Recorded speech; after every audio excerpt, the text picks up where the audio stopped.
Malam itu, langit di tanah Sumatera berubah gelap. Petir menyambar tanpa henti, dan dari balik pegunungan terdengar suara gemuruh yang menggetarkan bumi. Tak ada yang tahu bahwa malam itu akan menjadi awal lahirnya Danau Toba. Semua bermula dari seorang pemuda miskin bernama Toba.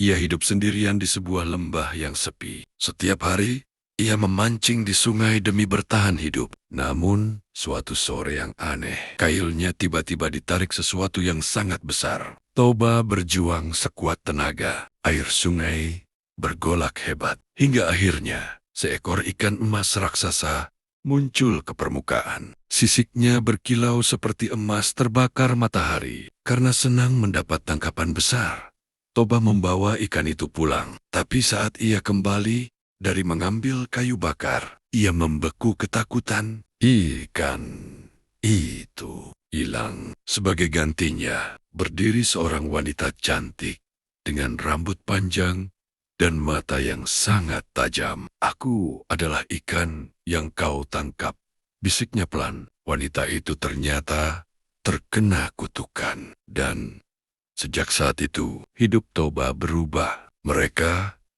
menikah. Namun, sebelum menikah, wanita itu memberi satu peringatan yang terdengar menyeramkan. "Apapun yang terjadi, jangan pernah memberitahu siapapun bahwa aku berasal dari ikan. Jika kau melanggar, bencana besar akan datang."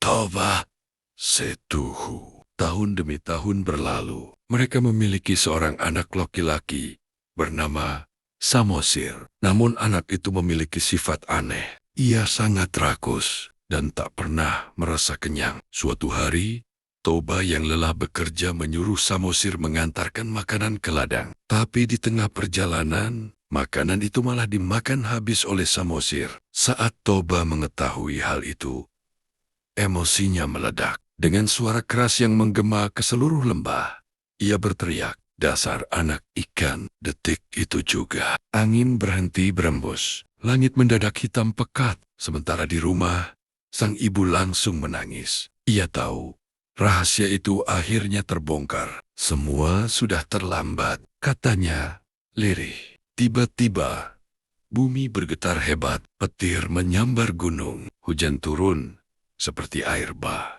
Dan dari dalam tanah, air menyembur tanpa henti. Desa mulai tenggelam. Orang-orang berteriak panik sambil berlari menyelamatkan diri. Namun, air terus naik, lebih tinggi, dan lebih tinggi lagi. Toba hanya bisa terpaku menatap kehancuran yang terjadi karena ucapannya sendiri. Dalam semalam, seluruh lembah berubah menjadi lautan air raksasa. Sementara bukit tempat Samosir berdiri menjadi sebuah pulau di tengah danau. Dan sejak saat itu, tempat itu dikenal sebagai Danau Toba. Sedangkan pulau di tengahnya disebut Pulau Samosir. Konon, katanya, saat kabut tebal turun dan suara angin terdengar lirih di malam hari, itu adalah suara penyesalan Toba yang masih memanggil nama anaknya sampai sekarang.